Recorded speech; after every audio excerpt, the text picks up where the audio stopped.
नमस्कार। आज हम बात करने वाले हैं भारत के लोकतंत्र के उस सबसे मजबूत स्तंभ की, जो हमारे संविधान का, उसकी आत्मा का रक्षक है।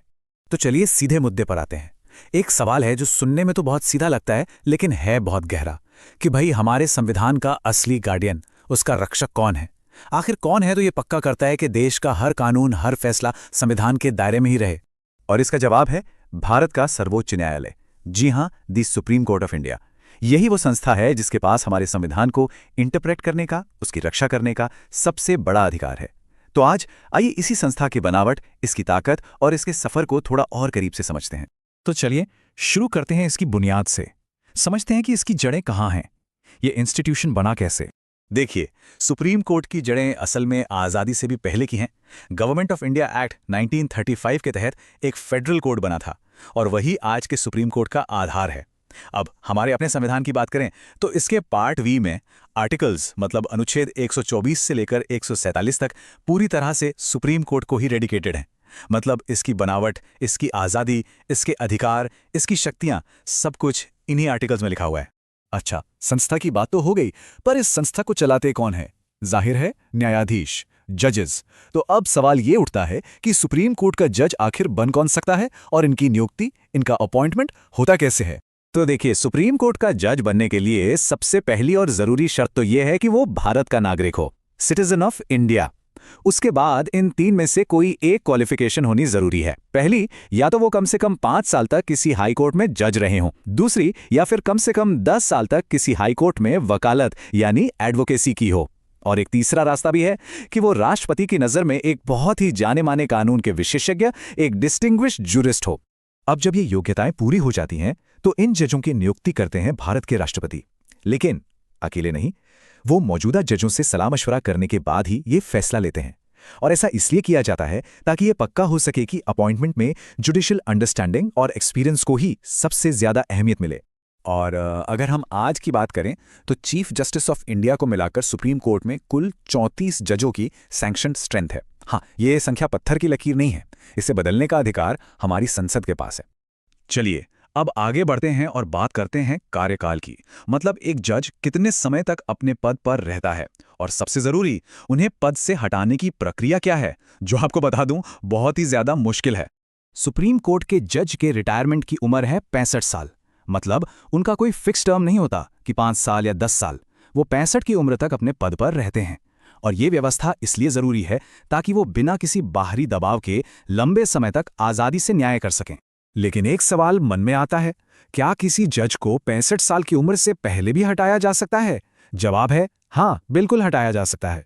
पर जैसा मैंने कहा, इसकी जो प्रक्रिया है उसे जानबूझकर इतना मुश्किल बनाया गया है कि ये लगभग नामुमकिन सा लगता है। तो देखिए, होता क्या है, ये प्रोसेस संसद की किसी भी हाउस, लोकसभा या राज्यसभा, कहीं भी शुरू हो सकता है।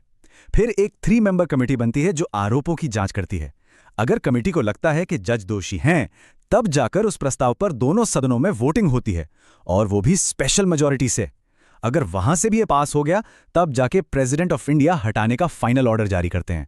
यही वो मुश्किल प्रक्रिया है जो हमारी जुडिशरी की इंडिपेंडेंस की गारंटी है।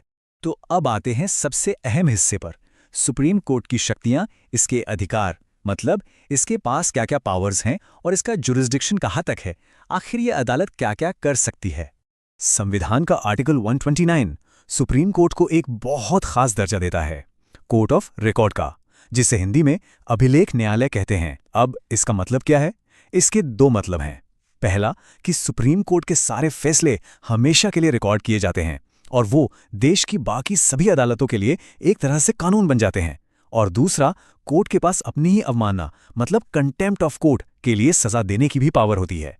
अगर हम इसकी शक्तियों को समझना चाहें तो इन्हें मोटे तौर पर 4 हिस्सों में देख सकते हैं। सबसे पहला है ओरिजिनल जुरिस्डिक्शन।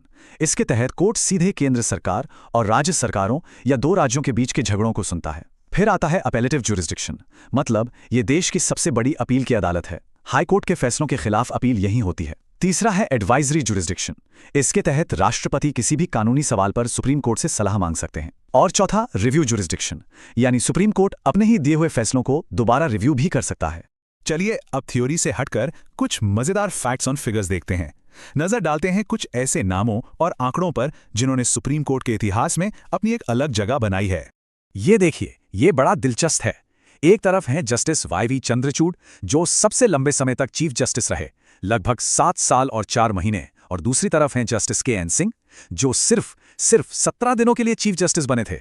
देखिए कितना बड़ा फर्क है। और ये नाम इतिहास में दर्ज है। जस्टिस फातिमा बीवी, ये सुप्रीम कोर्ट की पहली महिला जज बनी। भारतीय जुडिशरी के लिए ये वाकई एक बहुत बड़ा और जरूरी माइलस्टोन था। ये फैक्ट तो और भी कमाल का है। जस्टिस एम हिदायतुल्ला, ये अकेले ऐसे चीफ जस्टिस हैं जिन्होंने एक्टिंग प्रेसिडेंट यानी कार्यवाहक राष्ट्रपति का पद भी संभाला है। ऐसा हुआ था 1969 में। सोचिए कितनी यूनिक सिचुएशन रही होगी। अब ये नाम बहुत अहम है, जस्टिस पी.एन. भगवती। इन्हें भारत में पब्लिक इंटरेस्ट लिटिगेशन यानी पीआईएल का पायनियर माना जाता है। ये एक ऐसा क्रांतिकारी कदम था जिसने सचमुच आम इंसान के लिए न्याय के दरवाजे खोल दिए। और सामाजिक बदलाव का एक और बड़ा मील का पत्थर, जस्टिस के.जी. बालाकृष्णन, जो भारत के पहले दलित चीफ जस्टिस बने।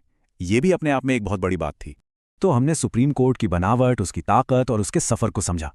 ये सारी जानकारी हमें एक आखिरी और शायद सबसे जरूरी सवाल पर लाकर खड़ा करती है कि जुडिशरी की इंडिपेंडेंस, मतलब न्यायपालिका की स्वतंत्रता, इतनी जरूरी क्यों है। ये सिर्फ एक किताबी बात नहीं है, ये रूल ऑफ लॉ और एक हेल्दी डेमोक्रेसी की सबसे पहली शर्त है, उसकी नींव है। इस पर